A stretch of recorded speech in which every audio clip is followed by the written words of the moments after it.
Yesterday, Honorable Kerrow, the head of state, said the country is on a sound and stable economic footing. I just want to quote what the Controller of Budgets, Dr. Margaret Nyakango, had pointed out.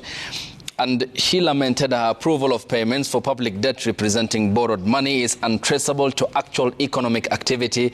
She said, I cannot see the things I'm paying for, and the Controller of Budget won't be the last to call out the current spree of taxes increase and budget theft.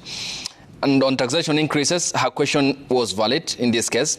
There lies in the dustbin of taxation theory and practice of annoying the revenue proportion, the Laffer curve LC that some repeatedly try to revive only to see the reality toss it again back into the bin. And the Treasury CS, Professor Njuguna Ndungu, who told the the Finance and National Planning Committee that we are even stretching to pay the civil servants, yet the president says the economy is on stable footing. There seems to be two different scripts in terms of how the economy is.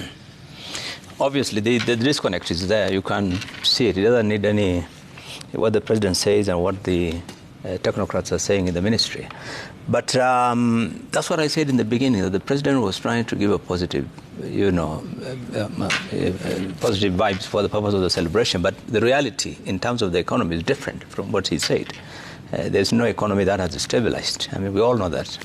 And the indications he gave, the indicators he looked at, inflation is down and, and so forth. But the reality is the situation is very bad in the economy, not just in the government's ability to pay its debt or the government's ability to carry out its functions effectively and promptly, but even for the lives of Kenyans. People are finding it extremely difficult to make ends meet. Business is finding it difficult to market their products, to sell. The demand is low.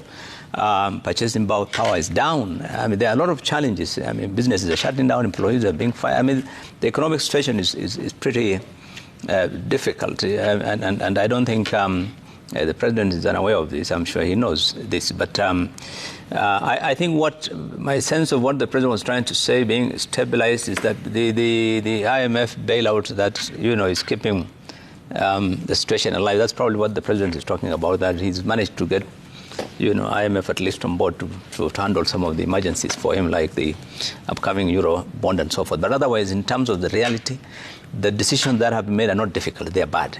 That's the right word. Kenyans are telling him that those economic policies are bad. And the government is insisting, no, they are not bad, but they are difficult. I think the fact remains that even when the president comes up and says, we have increased revenue, we have reduced expenditure, the reality is expenditure has increased from 3.3 trillion last year to 3.9 to 4 trillion this year. When you say you are increasing your revenue, you are not increasing revenue. Revenue is down because of the higher taxes. I mean, this is being published daily by the KRA, not meeting its targets and so forth. So I think the policies that the president, has adopted mainly, as Suba said, IMF prescriptions, which I think are not necessarily the best from our experience in the past.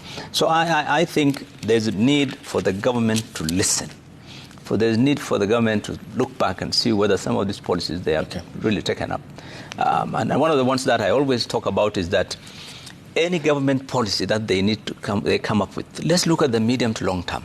I think this rush to try and tweak the policies overnight without looking at the financial implications, without looking at the economic implications on the cost of living and the burden to the taxpayer and so forth, I think is one of the biggest challenges of this particular administration. You want to change so many things in 1 year, and you don't. So that's why you find every government ministry coming up with its own policies, new policies throughout. NHI have come up with this one, this education policy, that Hustler Fund, this, so many things in 1 year.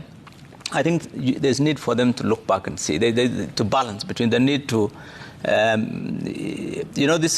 this was started by the Uhuru administration, the culture to try and create a legacy.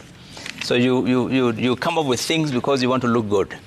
You are looking at your own legacy. You're not looking at what is good for the country. I think there's need for the government to look at some of the policies and try and plan some of these things in the medium to long term, rather than try and squeeze things in 1 year with such an impact on the lives of Kenyans. Yes, Suba.